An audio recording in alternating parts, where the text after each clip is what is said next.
ignorance and the privilege of speaking to such an esteemed audience. I must say that having spoken to some of the delegates this morning, it is inspiring to be here in Sri Lanka to talk to this forum. And I think what I've found by talking to a few people this morning is what the most exciting thing is that attendees are focused on not just GIS technology and about all of the amazing things that we can do with the software and the IT infrastructure, but more importantly, people are clearly focused on what we can do with that technology, what we can do with the information to the benefit of Sri Lanka in terms of national security, but also economic development as well. So it's that focus actually, which I'm going to be talking about today, is about not so much the technology and where the technology is going, but how we can use the power of this capability for the benefit of Sri Lanka going into the future. So just as a little bit of background, I'm going to be talking about national online on-demand capabilities. So providing information and analysis tools to everyone within the Sri Lankan government and also outreach to the Sri Lankan public as well. But just to give you a bit of a story from my past, I was in the Royal Australian Engineers as an officer. My role at the time was to work in a headquarters environment within the intelligence branch in a divisional headquarters. And my responsibility was to provide geospatial intelligence and geospatial information to soldiers, special forces who were conducting operations. So I was to provide them intelligence and to support their operational planning and the conduct of those operations. What we were finding back then, that was a little while ago now, but with desktop GIS, we were doing some fantastic analysis which was really quite compelling and really could contribute to successful missions. The problem was that the tempo of operations were faster than our cycle of actually producing the information and the intelligence. So when a Special Forces commander would come to me or a Land Operations commander would come to me requesting information, I'd say, yes, we can do that. When do you need it? We need it in 6 hours. 2 days later, I'd give him a hard copy map. It was a complete waste of time because by that time they completed the operation and they were moving into their next cycle. We were really limited by what we could achieve because we couldn't provide them the information, the intelligence that they needed when they needed it. So this is the most exciting thing that's happening within the geospatial domain in national security now, is this movement towards providing on-demand, online, on-time analytical capabilities and information to forces when they need it and for the purposes they need it. So that's what I'm going to talk about today. So as most of you in the audience are well aware, national security is a complex endeavour, and it's complex for a number of reasons. Not just the environments that we operate in when we're conducting national security missions, but also the number of agencies involved. There's not one type of national security operation that doesn't involve multiple agencies. So it's that complexity in terms of sharing information across different organisations. The complexity of the environment. The fact that with all of those multiple agencies, we might be conducting different types of missions. So on one part of the Sri Lankan nation, we might be doing emergency response. On the another part of the nation, we might be supporting a national security event. So they're complex. How do we go about supporting that type of complexity? Well, one accepted theory is collaboration. So working together to achieve a goal by sharing knowledge, learning and building consensus across individuals, teams and organisations. And when we share information, our organisations and our teams become agile, they become more responsive to the needs, and they're much more adaptable. They're able to adapt to rapid changes in mission requirements and also in different situations. But as most of you could probably testify, the concept of collaboration is a beautiful ideal, and in reality it's very, very difficult to achieve. The reality is that most government organisations around the world, and particularly from what I'm seeing in our region in Asia Pacific, there's actually minimal collaboration. In fact, in some instances there's no information sharing and collaboration. So it reduces our ability to predict and prevent national security incidents, such as in London with the terrorist attacks, but also many other incidents. So reduced collaboration also hampers our ability to respond to events. So if there's a national disaster, how do we know where to send assets? How do we know where the most critically hit regions are?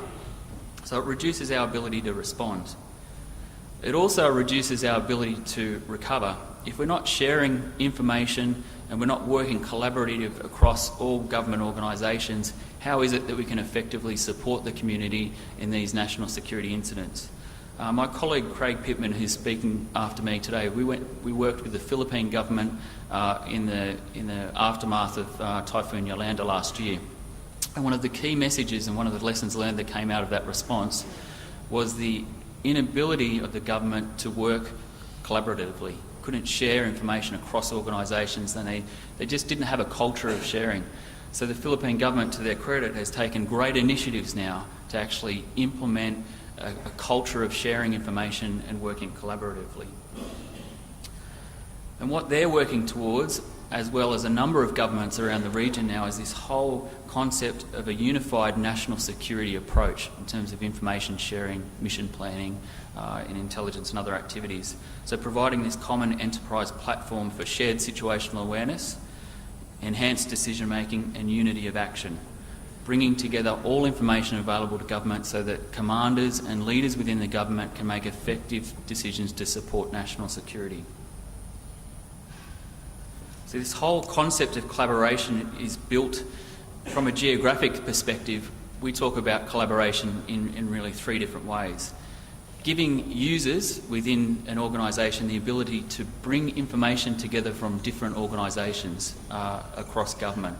So the ability to fuse maritime information with topographic information, to overlay current weather information, to bring in operational information on top of that. So the ability to immediately access and fuse information at an individual level. And the important thing to note, and I'll come back to this, is that that is not a GIS expert on the screen there. That is an intelligence operator or an analyst, someone conducting planning. In fact, it's a non-GIS expert, giving them the ability to access that information and the power of geographic information. Collaboration is also about facilitating communication across teams within an organisation. And thirdly, branching out, coming back to the national security vision, is actually then with those teams sharing information across organisations and supporting the multi-agency mission. Really what's driving that is this requirement to provide actionable intelligence to people when they need it and where they need it. Key words there, actionable. Can't just be information that we think might be relevant to their mission, but it needs to be information that they've requested or they can create themselves, something they can use to take action.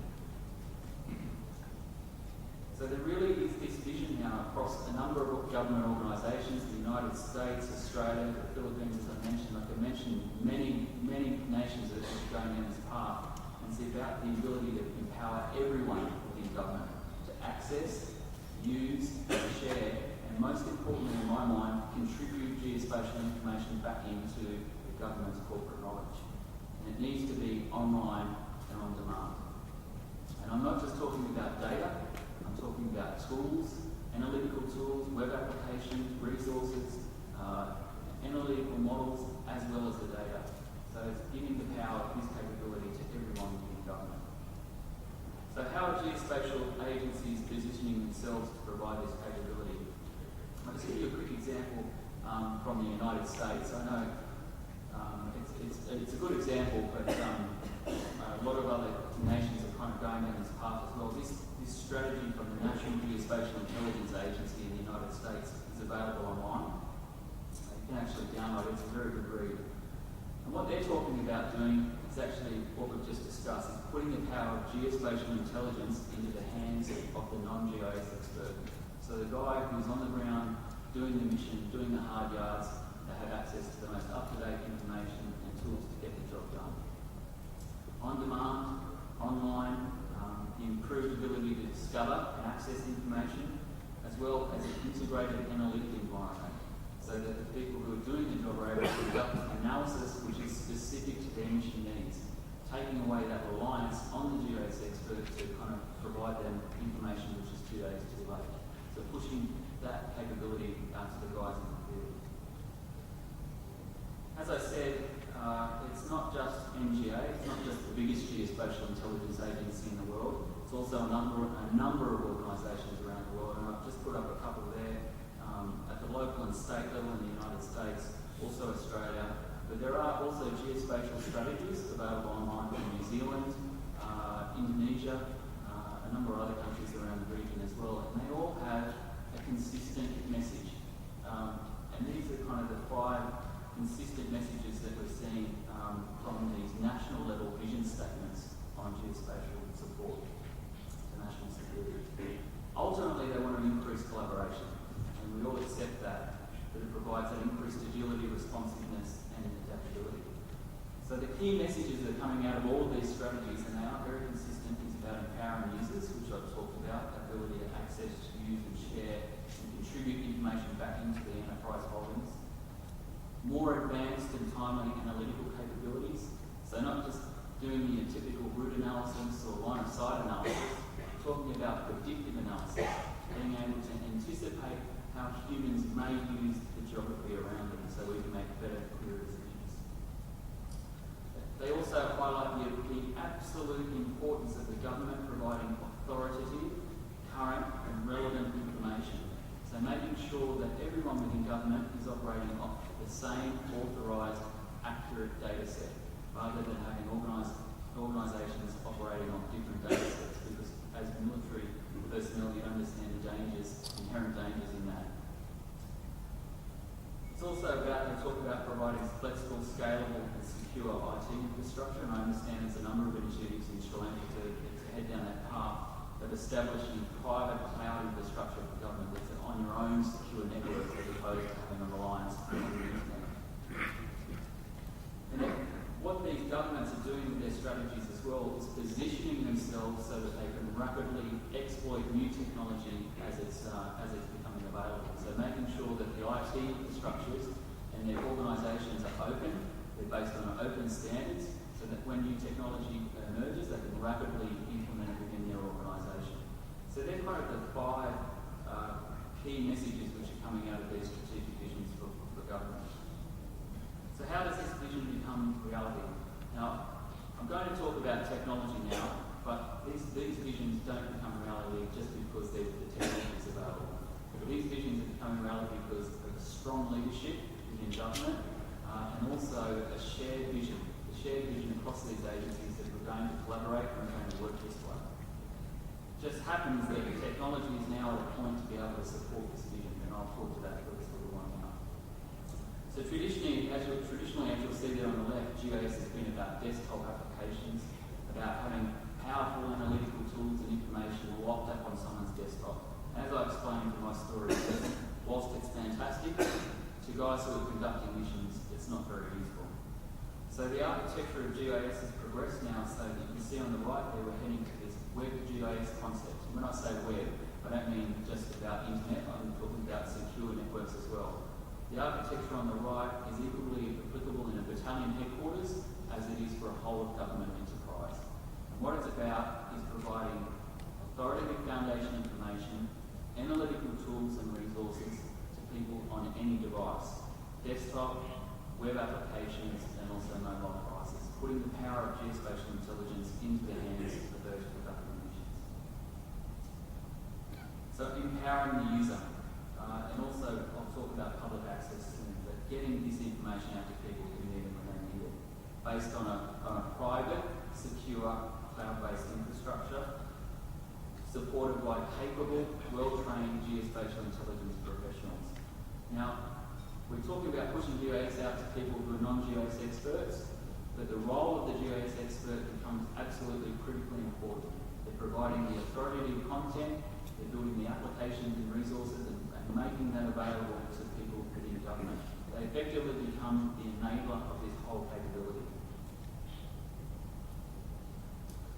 Now, I talked about authoritative content. You can see down in the bottom of this high-level architecture that through this architecture, we're able to provide government agencies access to both internal data sources and external data sources, providing them a secure and open environment. What we're working with a number of government agencies across the region is actually looking at their data holdings in government and positioning them now and re-architecting their information so that it's actually seamless. So so that when government agencies access information, they're provided a seamless view of topographic information, maritime, aeronautical, human geography and demographics, elevation, gazetteer, METOC, oceanographic information, any type of information the government holds. We're working with them to help them so they can create this seamless database of holdings and then support their operations across government. It's a big step, but fundamental if we want to achieve this national security vision. And of course, the outcome of working to this type of architecture is that we break down the barriers within organisations. We start to break down the barriers across organisations as well and create this geospatial framework where we're able to share information on demand. So just extending that concept, we've worked with a number of different defence forces to help them architect this ability to share information right from the strategic level down to the tactical level as well. But we're now working with multiple government agencies so that we can actually connect these organisations so they can share information. And probably the most exciting development as well is actually giving governments the capability to share some of that information, whatever information we choose to share, with the public. So in times of a natural disaster or an emergency response, it's absolutely essential that the public is given information to help them survive and to help them recover. So the geospatial architectures that other nations are kind of looking at now incorporates this ability to interact with the public. I'm going to quickly go through and give you an example of one organisation in the United States who's implemented this type of capability. A geospatial platform that supports multi-agency operations across multiple jurisdictions, so local, state, federal government agencies, provides shared situational awareness, and integrates business systems and business data from multiple systems and multiple organisations, and provides Port of Los Angeles mission continuity. Now, Port of Long Beach actually is a huge organisation. It's actually responsible for over $100 billion in trade for the US every year. It's the key port infrastructure that supports trade between North Asia, Southeast Asia and the United States. 316,000 people. I mean, this is a complex environment. And there's well over 20 agencies that support the operation of the port. Everything from the FBI right down to the local government for Los Angeles Police and the Long Beach Police. So you can see that the breadth of agencies and the breadth of capabilities involved. What they've implemented is this web GIS concept where they're integrating all of the business tools, they're doing their analysis, they're providing information to mobile devices. The whole operation of the port is built on this geographic platform, the ability to manage a business based on geography. So there's probably no better way to show this than to have a testimony from the security director of Port of Long Beach. So I've just included a short video so just to get an idea of how they're using this multi-agency. The security environment in the Port of Long Beach is pretty complex. We're situated right next to the Port of Los Angeles. The two ports together account for over 40% of the containerized cargo and materials that enter the United States. There are so many moving parts to a port complex of this size. The simple fact is you can't cover it. So you have to prioritize. You have limited resources. So where are you going to drive your resources for that day? It's a weights and balance thing about where you assign your resources. The best way to do that is to have all the information you can possibly have about your common operating picture for the day to help drive that decision-making process. Esri has built us a glorious system. I believe it's the only one of its kind in the nation. The Port of Long Beach has invested in this heavily, not just financially, but in terms of our own personnel and skin that we've put into the virtual port will evolve with our threat environment and with the technology of running the port. So as an incident commander, I can ask my operator, can you bring up for me, where are the utility facilities here? What's the plume model? What direction is the air headed? Are there any construction sites that would be difficult to get emergency vehicles in and out of an area? to the commander to have all that information in one location. From a much broader perspective, it's almost instantaneous, and it provides decision makers with the information they need in terms of identifying what resources they have, and making a decision of which resources respond, holding resources back, and should something happen, identify the avenues to recover from a business perspective and business resilience. Esri has been a great partner. We couldn't be more pleased with our virtual port is in Port Long Beach today, and where we expect it to be in 5 years.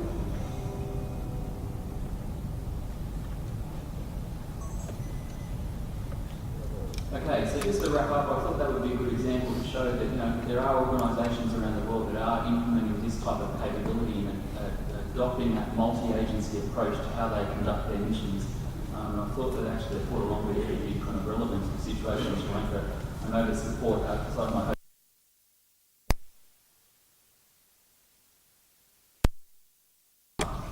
Geospatial organisations around the world are absolutely transforming their business, and it's probably one of the most exciting times in national security in terms of geospatial that I've been involved in. The ArcGIS platform is certainly an enabler of that vision, but I don't want you to walk away thinking that technology is the silver bullet. As I said, it requires leadership, strong leadership, shared vision, and capability within these agencies to work together. That doesn't mean it's not impossible, it's just not a simple problem.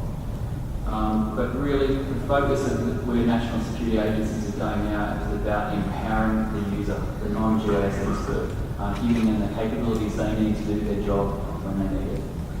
So, on that note, thank you again for allowing us to present. It's an absolute honour to be here, and I'll hand back over to the chair.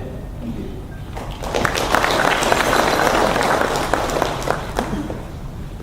On time and the capabilities to overcome many problems in the world. Thank you very much once again. Very nice Dr. GIS. Our next guest speaker complex technical questions and assisting local counterparts build their capabilities in GIS technology and solutions. So it might be a turn out to invite Mr.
GIS technology in support of border security operations.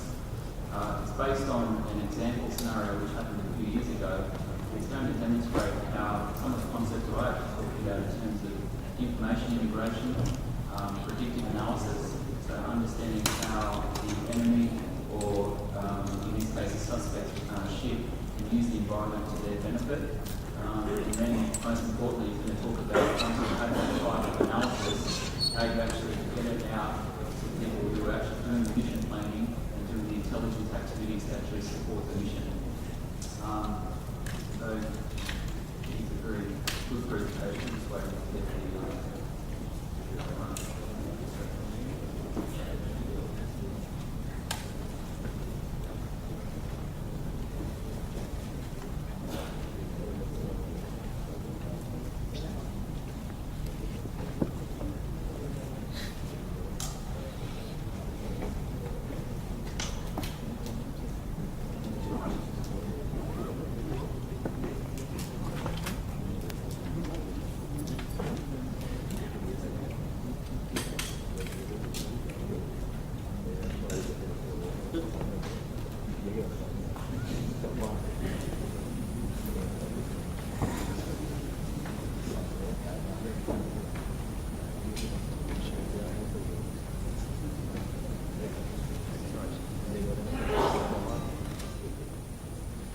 Could we just get Ashani, move on to Ashani?